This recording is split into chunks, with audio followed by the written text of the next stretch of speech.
오늘 예수님이 받으신 3대 시험을 통해서 우리가 교훈을 받겠습니다. 예수님이 하나님의 아들이신데 무슨 마귀의 시험이 필요하겠는가? 그러나 예수님은 인류의 대표자로 오신 분입니다. 예수님의 별명이 제2의 아담이에요. 최초의 아담은 마귀의 시험에 실패해서 우리에게 타락과 저주와 죽음을 가져왔잖아요. 예수님도 인류의 대표자가 되기 위해서 사단의 시험을 받으셔야 했던 것입니다. 그래야지 예수님이 메시아로서의 자격을 얻게 되는 것이죠. 어떻게 보면 만일 아담이 마귀의 시험에 이겼다면은, 그것을 통과했다면은 오늘 인간에게 이런 저주가 내려오지 않았을 거예요. 그 시험에 빠져서 졌기 때문에 우리가 이런 저주의 고난을 겪고 있는 것입니다.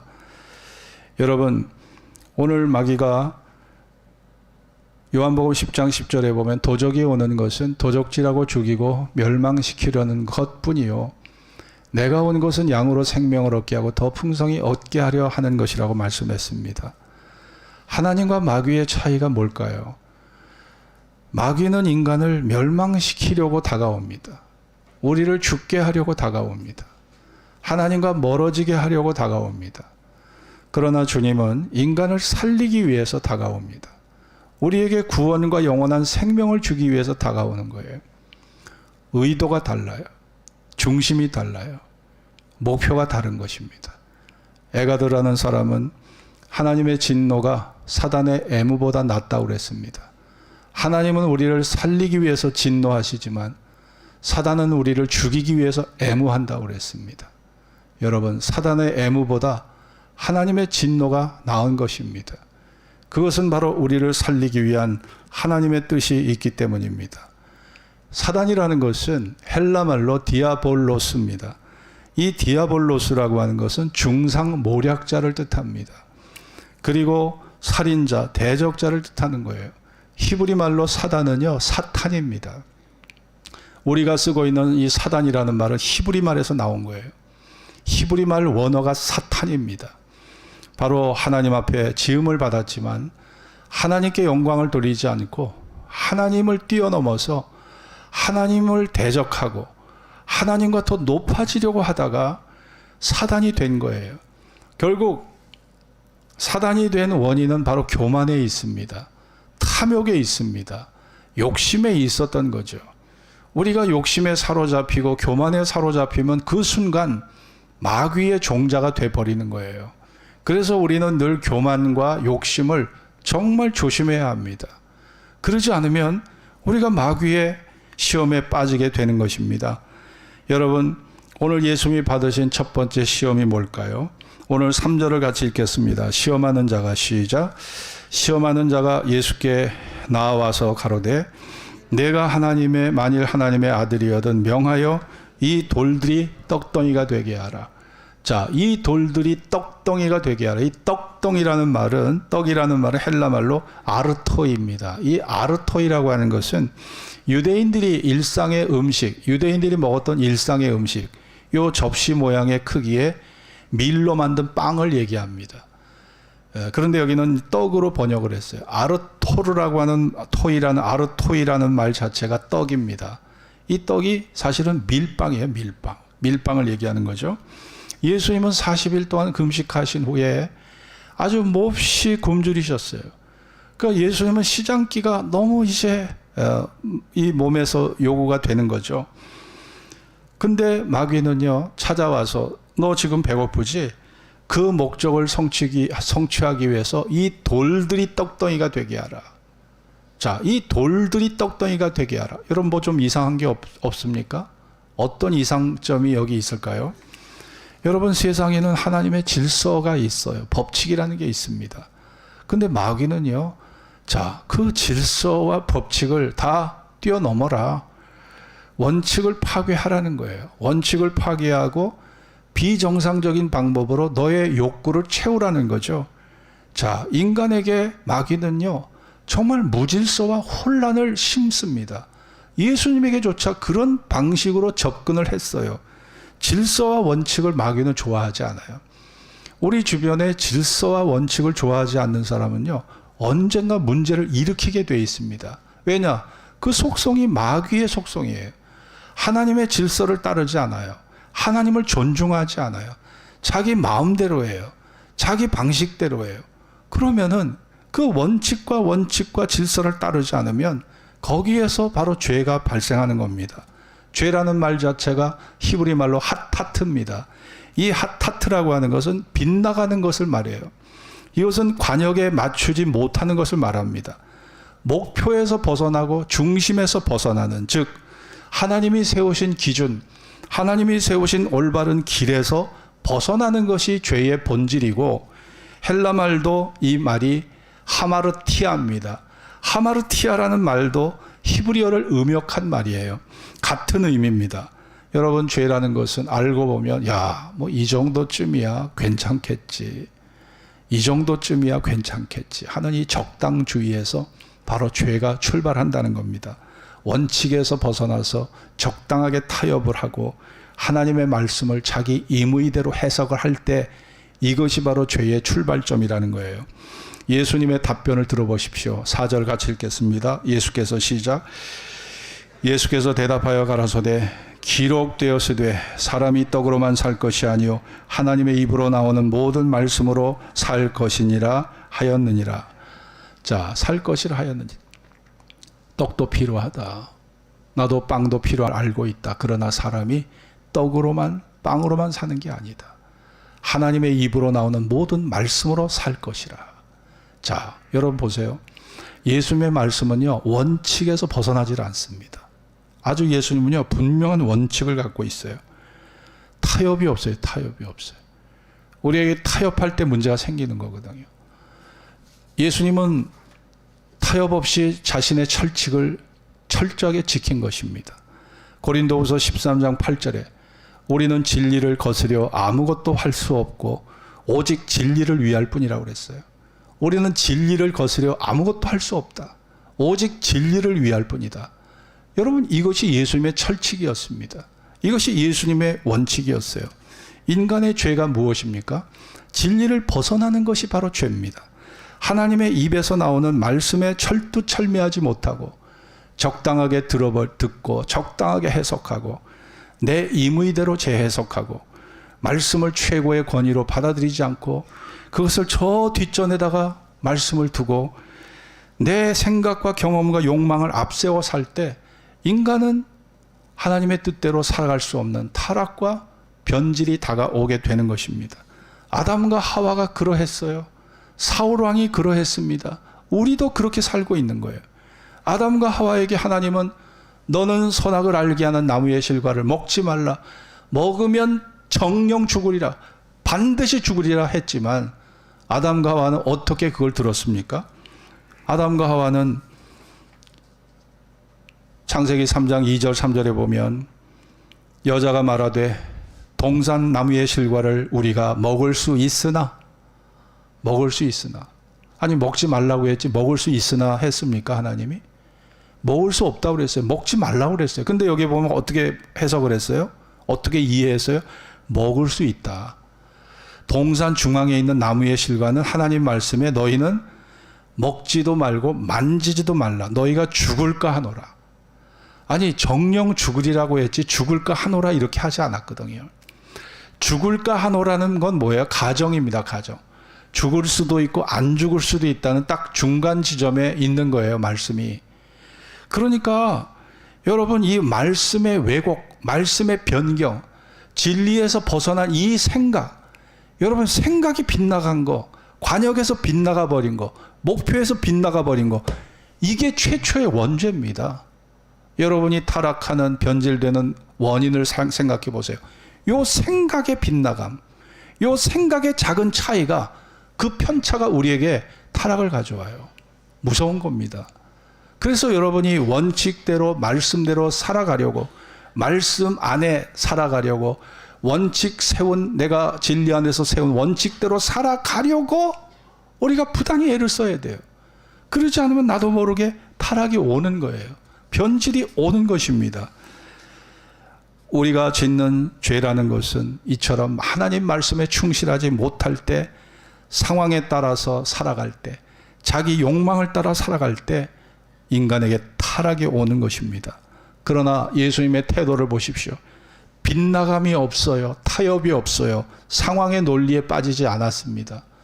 내가 지금 배가 고픈데 무슨 질서고 무슨 원칙이고 무슨 법이고 따질 게 있느냐. 사람이 3일을 굶으면은 남의 담을 타지 않을 사람이 없다고 그랬어요. 남의 밭에 가서 서리하지 않을 사람이 없다고 그랬어요. 사람이 3일을 굶으면 눈이 뒤집혀져요. 배가 고프면은 뭐 법이고 윤리고 도덕이고 양심이고 하나도 안 보인다는 거예요. 예수님은 40일을 굶었습니다.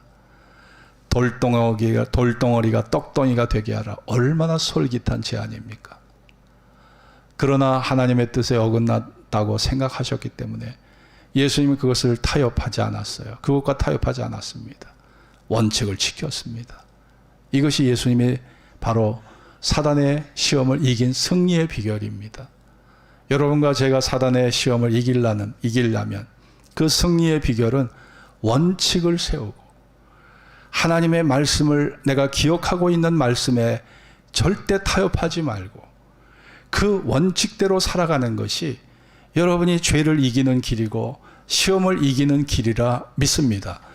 오늘 두 번째는 4장 5절 7절인데 같이 읽겠습니다.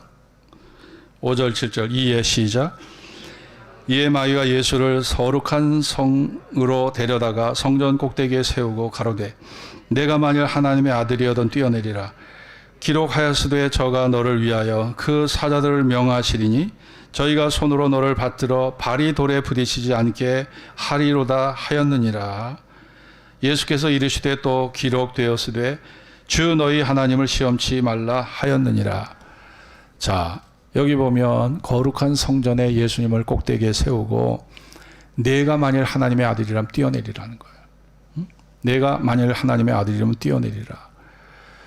자, 마귀는요 우리에게 이렇게 충동질을 합니다. 이건 마귀의 속성이 그대로 드러나는 장면이에요. 충동질, 허영을 부추깁니다. 야심을 부추깁니다. 극단적 선택을 내리게 합니다. 이게 마귀의 전략이고 마귀의 속성입니다. 예수님의 그대로 마귀의 속성이 그대로 지금 드러나는 거예요. 그러니까 마귀는요 여기에 보면은 기록되었으되 저가 너를 위하여 그 사자들을 명하시리니 저가 손으로 너를 받들어 발이 돌에 부딪히지 않게 하리로다. 마귀가요 하나님의 말씀을 인용했어요. 하나님의 말씀을 들고 나왔다는 거예요. 마귀의 잘못은 뭘까요? 분명히 하나님 말씀이 잘못된 거 아니에요. 부분적으로는 그게 맞아요. 그러나 더 큰 것을 못 보게 하는 거예요. 더 큰 것을 잃어버리게 하는 겁니다. 더 큰 그림을 못 보게 하는 거예요. 바리새인들은 자기들은 세상에서 하나님을 가장 잘 믿는 사람들이라고 생각했어요. 그러나 예수님은 바리새인들을 잘못 봤어요. 예수님은 바리새인들의 죄를 지적하셨습니다. 너희가 박하와 회당과 근처에 11조를 들이되 율법에 더 중한 바 의와 인과 신은 버렸도다. 하나님의 의가 버려졌고 사랑 인이 버려졌고 인 사랑 헤세드가 버려졌고 그리고 믿음이 버려졌다는 거예요. 바로 우리가 어떤 작은 거에 집착할 때 그게 비록 하나님의 말씀이라 할지라도 더 큰 것을 잃어버리게 하는 일에 우리가 조심해야 된다는 거예요. 예수님의 승리의 비결, 사단의 시험을 이긴 승리의 비결은 말씀의 균형 감각에 있었습니다. 말씀을 한쪽에 치우치지 않게 주님께서 받아들이고 그 말씀을 폭넓게 이해하는 데에 주님의 승리의 비결이 있었다는 겁니다. 마태복음 12장 5절에 보면 한편 손 마른 자, 이 한편 손이 말라 있어요. 그러니까 움직이지를 못하는 거예요. 신경조직이 다 여기에 신경조직이 죽어 있는 거예요. 그러니까 손가락 하나도 까딱할 수 없는 이 사람을 예수님께서 안식일 날 고쳐주셨습니다. 이때에 서기관들과 바리새인들이 예수님의 이 모습을 보고 얼마나 비판을 했는지 몰라요. 그때 예수님이 하신 말씀이 무엇입니까? 예수께서 가라사대 너희 중에 어느 사람이 양 한 마리가 있어 안식일에 구덩이에 빠졌으면 붙잡아 내지 않겠느냐. 사람이 양보다 얼마나 귀하냐. 그러므로 안식일의 선을 행하는 것이 옳으니라. 여러분, 안식을 지키는 거 귀합니다. 주일 지키는 거 귀해요. 그러나 그거보다 더 중요한 것은 사람을 살리는 거예요. 생명을 살리는 거란 말입니다. 그런데요, 안식일을 지켜야 된다고 하는 그 고정관념, 안식일을 지켜야 된다고 하는 그런 생각들이, 그 규범들이 사랑이라는 것을 마음속에 담지 못하게 만들었다는 거예요. 예수님의 사고는 균형미에 있어요. 예수님은 한쪽으로 치우치지 않으셨습니다. 그렇기 때문에 사단의 시험을 이겨내실 수 있었던 겁니다. 여러분, 우리가 사단의 시험을 이겨내려면 우리가 하나님의 말씀의 넓은 이해를 가지고 있어야 합니다. 하나님의 말씀이 우리에게 주는 유익은 인생을 넓게 바라보도록 우리에게 넓은 시야와 통찰력을 하나님 말씀이 우리에게 제시한다는 겁니다. 인생의 봄, 여름, 가을, 겨울을 제시하고 죽음 이후에 우리가 어떠한 삶을 살아갈 것을 제시하고 우리가 어떻게 해야지 하나님 앞에 설 수 있는지를 제시하는 겁니다. 만일 하나님 말씀이 없다면 우리는 현실에 매몰되고 물질의 종이 되고 쾌락의 종이 돼서 살 수밖에 없잖아요. 그러나 하나님 말씀이 우리에게 그런 넓은 높은 시야를 제시하기 때문에 우리가 믿음을 지키고 사는 것입니다. 마태복음 16장에 보면 예수님이 예루살렘에 올라가시면서 제자들에게 얘들아, 내가 이제 대제사장들과 서기관과 장로들에게 고난을 받고 내가 죽음을 죽어야 할 것이다 라고 예수님의 십자가의 죽음을 제자들에게 말씀해 주셨어요. 그때 베드로가 예수님을 붙들고 말합니다. 예수님, 그럴 수 없습니다. 간청하여 말합니다. 주여, 그리 마옵소서. 이 일이 결코 주님께 미치지 못하리이다. 이게 지금 할 말입니까? 이게 할 말이냐고요. 자, 여러분, 베드로는요, 인간적으로 볼 때 예수님이 죽는다는 말씀에 동정하고요, 슬퍼하고 절망하면서 안타까운 마음으로 진심으로 얘기했어요. 베드로의 태도가 인간적인 면에서는 하나도 잘못된 게 아닙니다. 그러나 베드로는 하나님의 더 큰 계획, 십자가의 희생을 통해서 구속 사업을 이루고 죄와 죽음의 절망에 빠진 인간을 구원해 내시려는 하나님의 큰 뜻을 보지 못한 거예요. 그리고 인간의 정에 얽매여서 하나님의 공의를 갖다가 하나님의 공의를 놓쳐버리는 엄청난 실수를 범한 겁니다. 예수님이 베드로에게 하신 말씀이 무엇입니까? 사단아, 사단아, 내 뒤로 물러가라. 너는 나를 넘어지게 하는 자로다. 내가 하나님의 일은 생각지 아니하고 도리어 사람의 일을 생각하는도다. 여러분, 그렇습니다. 마귀의 시험은요, 하나님의 말씀을 통해 다가왔어요. 인간의 정에 끌리게 하는 그런 것으로 다가왔습니다.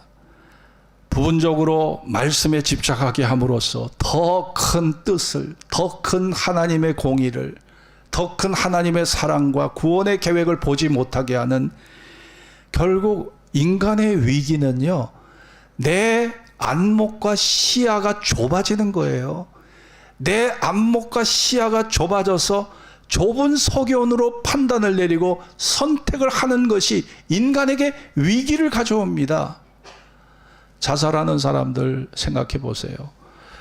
젊은 사람들이 요즘은요, 빚을 지고 있는 사람이 많습니다. 미국에서 대학을 나온 사람들은 보통요, 2억 내지 4억의 학자금 융자 받은 게 있어서 평생 그 빚을 지고 살아갑니다. 안타깝죠. 여러분, 자살하는 사람들의 문제가 뭘까요? 내 눈앞에 보여지는 상황, 내 눈앞에 보여지는 그 절망적 문제와 상황만을 봅니다. 질병과 꼬인 문제와 그리고 손실과 그리고 실패와 나를 버리고 떠난 그 여자의 행태, 남자의 애인의 행태만을 바라봅니다. 그러면 절망할 수밖에 없어요. 내 마음이 자꾸 좁아지는 겁니다. 여러분, 마귀의 시험은 뭔지 아세요? 우리 마음을 자꾸 좁게 만들어요. 우리 시야를 자꾸 좁게 만들어요. 거기에 집착하게 해요. 극단적 선택을 내리게 합니다. 높은 곳에 세우고 뛰어내리라는 거예요. 이것이 마귀의 시험입니다. 여러분, 분명히 어떤 위기 속에 있는 사람이라도 그 사람에게는 가능성이 있는 거예요. 미래에 펼쳐질 가능성이 있는 겁니다. 아직 따뜻한 가정이 남아있잖아요. 건강이 남아있잖아요. 합력하여 선을 이루실 주님의 위대한 계획이 남아있잖아요. 하나님은 우리의 고통과 우리의 실패 뒤에 위로와 회복의 때를 주실 수도 있는 것입니다.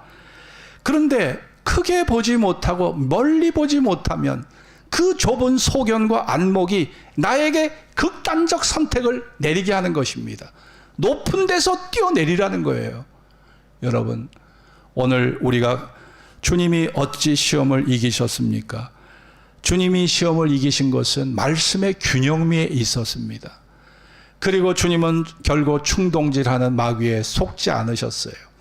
극단적 처방을 내리는 마귀의 주문에 속지 않으셨습니다. 그리고 말씀을 지키시면서 말씀을 기억해내시면서 그 시험을 이기신 것입니다. 세 번째 주님이 받으신 시험은 무엇일까요? 오늘 8절 9절 같이 읽겠습니다. 마귀가 시작. 마귀가 예수를 데리고 지극히 높은 산으로 가서 천하만국과 그 영광을 보여 가로되 만일 내게 엎드려 경배하면 이 모든 것을 내게 주리라. 자, 마귀의 마지막 이 달콤한 유혹은 뭐예요? 내 수하에 들어오라는 게, 내 수하로 들어오라, 내 밑으로 들어오라, 내 종이 되게 하라, 내 종이 되라. 그러면 내가 너에게 천하만국을 다 주겠다는 거예요. 마귀의 오래된 꿈이 뭔지 아세요? 마귀의 오래된 꿈은요, 하나님을 굴복시키는 겁니다. 하나님을 굴복시켜서 자기 밑으로 보는 거예요. 자기 밑에 두는 것입니다. 자신이 하나님의 존재보다 우위에 있기를 원하는 것이 마귀의 꿈이에요. 하나님을 지배하고 다스리려고 하는 것이 마귀의 꿈입니다. 마귀는요, 하나님의 대적자예요. 마귀는 교만해서 하나님을 대적하는 자입니다. 자, 우리 이사야 14장을 볼까요? 이사야 14장을 다 찾아보겠습니다. 이사야 14장, 구약성경 982면입니다. 이사야 14장 12절 14절입니다. 구약성경 982면 같이 읽읍시다. 너 아침의 아들 계명성이여. 시작. 너 아침의 아들 계명성이여, 어찌 그리 하늘에서 떨어졌으며 너 열국을 엎은 자여, 어찌 그리 땅에 찍혔는고. 내가 내 마음에 이르기를 내가 하늘에 올라 하나님의 뭇별 위에 나의 보좌를 높이리라. 내가 북극 지폐의 산 위에 좌정하리라. 가장 높은 구름에 올라 지극히 높은 자와 비기리라 하도다. 여러분, 이게 누구의 고백일까요? 이게 천사장 루시퍼, 바로 사단의 고백입니다. 네? 히브리 말로 사단은요, 히브리 말로 사탄이에요. 우리가 부르는 사단이라는 말은요, 히브리 말 사탄에서 나왔습니다. 여기 보면 계명성이라는 말이 히브리 말로 헬렐입니다. 헬렐이라는 것은 새벽별, 금성을 뜻합니다. 아침에 동력의 해가 떠오를 때 그 새벽 하늘을 밝히는 금성, 새벽의 새벽별을 얘기하죠. 자, 이것이 비춰진다. 아침의 아들이라는 말을, 별명을 들었던 존재가 바로 루시퍼 천사입니다. 하나님이 지은 피조물 중에 가장 아름답고 가장 지혜롭고 가장 능력 있는 그런 천사장이 바로 루시퍼 천사장이에요. 그런데 이 루시퍼 천사가 하나님과 같이 되려고 하고 하나님과 더 높아지려고 하는 그 교만과 그 욕심 때문에 그때부터 하나님의 대적자가 되고 그때부터 마귀의 존재로 타락해 버린 거예요. 그리고 왜 그 마귀가, 사단이 왜 인간을 타락시키려고 하는가? 마귀는 하나님의 대적자이기 때문에 하나님이 사랑하는 대상을 파괴함으로써 쾌감을 느끼는 거예요. 하나님이 사랑하는 인간을 갖다가 파괴하고 멸망의 길로 끌고 가면서 마귀는 인생의 보람을 느끼는 존재가 마귀입니다. 그러니까 마귀는 여전히 우는 사자처럼 성도들을 괴롭히고 어떻게든지 성도들을 변질과 타락의 길로 이끌어 가는 겁니다. 그러니까 우리에게 시험이 오는 것이고, 그 시험을 이길 수 있는 길은 우리의 짧은 지혜와 경험으로는 불가능한 것이기 때문에 시험에 들지 않게 기도하는 수밖에 없는 거예요. 지난 2020년 12월 10일에 벌어진 일인데, 주식 도사라고 하는 사람이 투자금 10억을 들고 튀어버린 그런 사건이 있었습니다. 이 여자가 30대 천안시 공무원입니다. 천안시 공무원이에요. 30대 여자인데 2020년 10월에 그 당시 육아 휴직 중이었습니다. A씨는 평소 동료들로부터 주식 도사, 주식 투자 달인으로 불렸던 여자입니다. A씨는 주식 투자로 수익을 올려주겠다며 지인들에게 투자금을 받았는데, A씨가 투자금으로 빌린 돈이 점점 늘어나서 많은 돈을 모았는데 10억이 되었어요. 그리고 약속한 수익률이 자그마치 200%입니다. 월가의 전설적인 투자가도 1년의 수익률이 29%밖에 안 돼요. 근데 월가의 전설적 투자가보다 더 많은 7배 수익률을 주겠다는 거예요. 그래서 많은 사람들이 이 여자에게 주식을 갖다가 투자해달라고 돈을 맡긴 겁니다.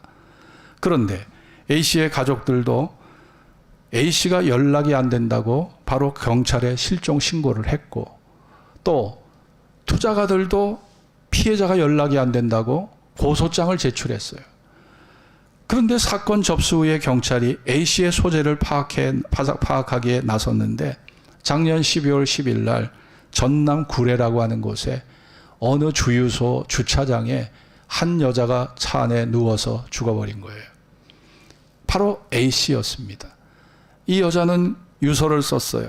가족과 지인들에게 미안하다. 이 짧은 유서를 쓰고 차 안에 죽어 있었던 것입니다. 경찰은 A씨가 지인들로부터 받은 투자금을 갚을 수 없는 상황에 처하자 A씨가 스스로 목숨을 끊은 것으로 그렇게 파악하고 있는 것이죠. 조사를 해보니까 A씨가 주변에서 빌린 돈이 당초에 알려진 10억보다 훨씬 많은 55억이었습니다. 피해자의 수가 무려 30명. 이 가운데 천안시 공무원이 27명으로 가장 많았고, 피해액은 수천만 원으로부터 제일 많이 피해받은 사람은 8억입니다. 8억. 천안시에 가면 34평 아파트 2억밖에 안 해요. 2억 3억밖에 안 됩니다. 2억 3억밖에 안 되는 아파트 3채가 날아간 거예요. 네? 여러분, 사람이 인간의 욕심이요. 인간이 욕심에 끌리면 눈에 보이는 게 없어요. 귀에 들리는 게 없습니다. 그 욕심만 따라가요. 이게 자꾸 시야가 좁아져요. 그것밖에 못 봐요. 집착합니다.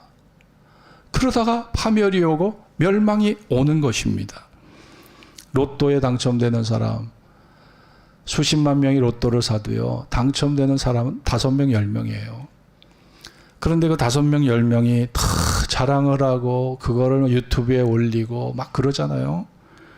이게 다 속는 거예요, 속는 거. 주식 투자해서 돈 번 사람이 얼마나 되든가요? 여러분 주변에 주식 투자해서 돈 번 사람 얼마나 되든가요? 기껏 해봐야 5%, 10%입니다. 나머지 80%, 90%는 다 주식시장에서 아주 탈탈 털립니다. 왜냐하면 주식이라는 것은요, 개미들이 들어가서 투자하기에는 환경 자체가 좋지 않아요. 거기에 보면 연기금이 있어요. 네? 우리 연금투자공단에서 하는 연기금이 있죠. 그 다음에 슈퍼개미들이 있죠. 100억, 200억을 투자한 슈퍼개미들이 있죠. 외국인 투자자 있죠. 기관 투자자 있죠. 이 사람들은요, 베팅 액수가 100억, 200억입니다. 그러면은 이 사람들이 매각을 하면은요, 주식을 매각하면 한순간에 고점을 찍었던 주식이 저 밑으로 추락을 해버려요. 그러면 1억을 투자했던 사람이 한순간에 3천만 원이 그냥 날아가는 거예요. 네? 10억을 투자한 사람은요, 그냥 10초 사이에 3억이 날아가요. 3억이. 10억을 투자한 사람 30억이 날아가요. 30억이. 주식시장 무섭습니다. 네? 주식 해보신 분 있죠? 무서워요. 무서워. 그런데 그 1%에 해당되는 사람들이 나 100억 벌었어. 나 주식으로 200억 벌었어. 나 1000억 벌었어. 이걸 자랑하고 다녀요. 자랑하고 다녀요. 개미들을 끌어모아야 자기들이 주식시장에서 이득을 보거든요. 그걸 몰라요. 속는 거예요. 또 속아요. 또 속아. 여러분 정말 우리가 에리 프롬 독일계 유대인 사회학자 심리학자의 말을 들어보세요. 탐욕이란 결코 만족에 이를 수 없는 욕구이며 탐욕이란 인간을 지쳐버리게 하는 바닥없는 함정과 같은 것이라고 했습니다. 이게 탐욕이에요. 탐욕은 결코 만족에 이르를 수가 없어요. 탐욕은 인간을 지쳐버리게 하는 바닥없는 함정과 같은 것이 탐욕인 것입니다. 그것이 주식이든 로또이든 도박이든 세상의 풍요이든 성공이든 우리가 볼 때는요 너무 아름답게 펼쳐진 초원이에요. 꽃이 피고 호수가 보이고 먼 산에 설산에 눈이 보이는 너무 아름다운 풍경이에요. 그런데 거기까지 가는 길에는 엄청난 함정과 엄청난 그런 폭탄이 숨어 있다는 걸 사람들이 모르는 거예요. 몰라요. 마귀는 이러한 유혹 함정에 빠지게 하기 위해서 우리에게 물질적 보상을 주는 것처럼 약간의 유익을 줍니다. 약간의 유익을 줘요. 그런데 잃는 게 너무 많아요. 정신 건강 잃어버립니다. 육체의 건강 잃어버립니다. 주식 투자하다가 심장병 걸리고 췌장암 걸리는 사람 많아요. 주식 투자는요 너무 사람을 힘들게 하는 병이에요. 사람을 시달리게 합니다. 돈 딸 때는 좋죠. 잃을 때는요 정말 피눈물이 나는 거죠. 우리나라 통계에 의하면 1년에 우리나라 췌장암 발생률이 8,000명이 발생하고 그중에 죽는 사람이 7,000명이라고 그래요. 췌장암이 그렇게 무섭더라고요. 8,000명이 발생하고 7,000명이 죽더라고요. 5년 생존율이요 8%밖에 안 돼요. 지금 항암제 약이 조금 투입이 되면서 그 8%대가 10%대까지 10.2%까지 올랐어요. 여러분 사람은 자기가 죽는 것도 몰라요. 췌장에 가장 안 좋은 게 술, 담배입니다. 술, 담배가 췌장에 가장 안 좋은 거예요. 그런데 이게 나를 파괴한다는 것을 모르고 소리 없는 살인자에게 자기 목숨을 맡기고 사는 거예요. 인간의 생명이 그렇게 허약한 기반 위에 설정되어 있다는 것을 우린 기억해야 합니다. 여러분, 오늘 우리가 마음의 평안을 지키는 것보다 더 소중한 게 있을까요?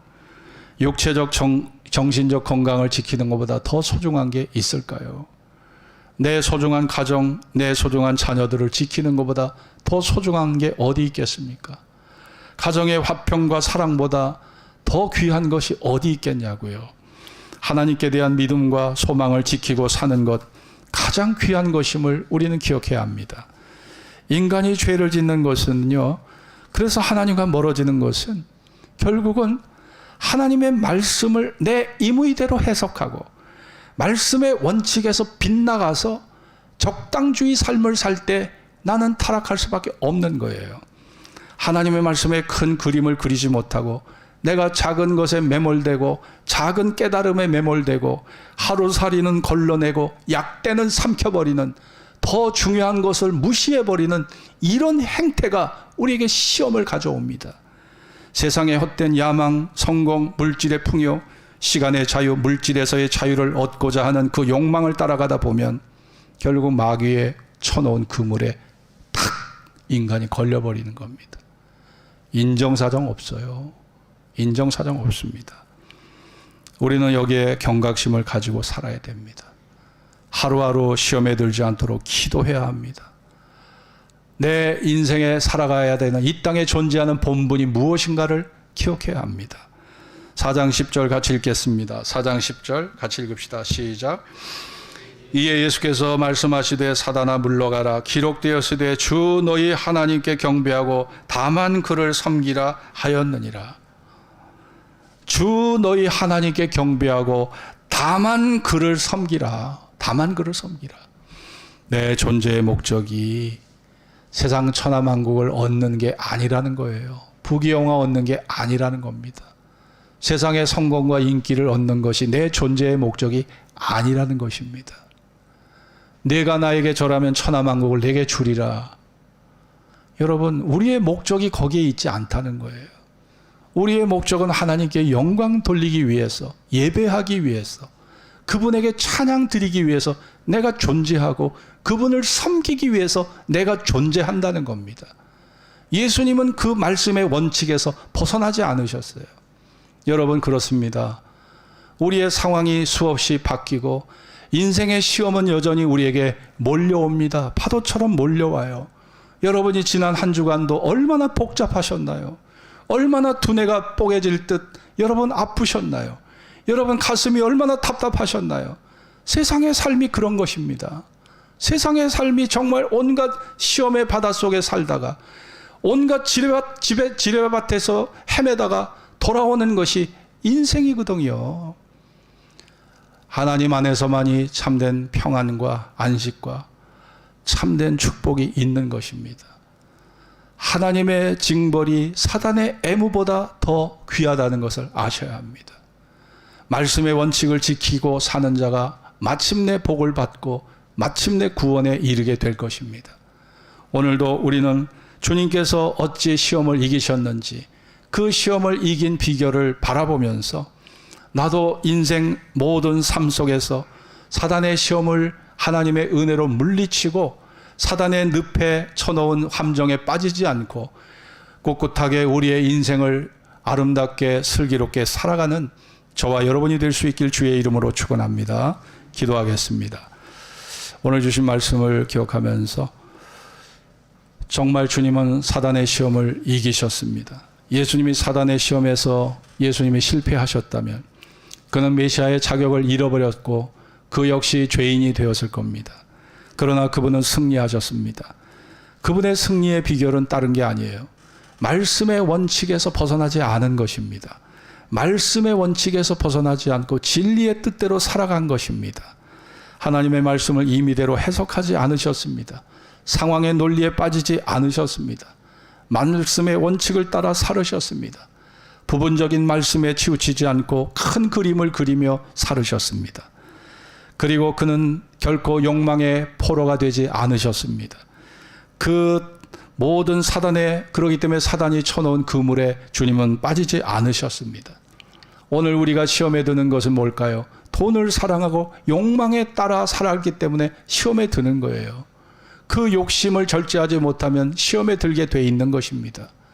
오늘 우리가 자신을 돌아보면서 하나님 앞에 지혜로운 삶을 살아가도록 이 시간 다 같이 기도합시다. 합심으로 기도하겠습니다. 할렐루야. 하나님 감사합니다.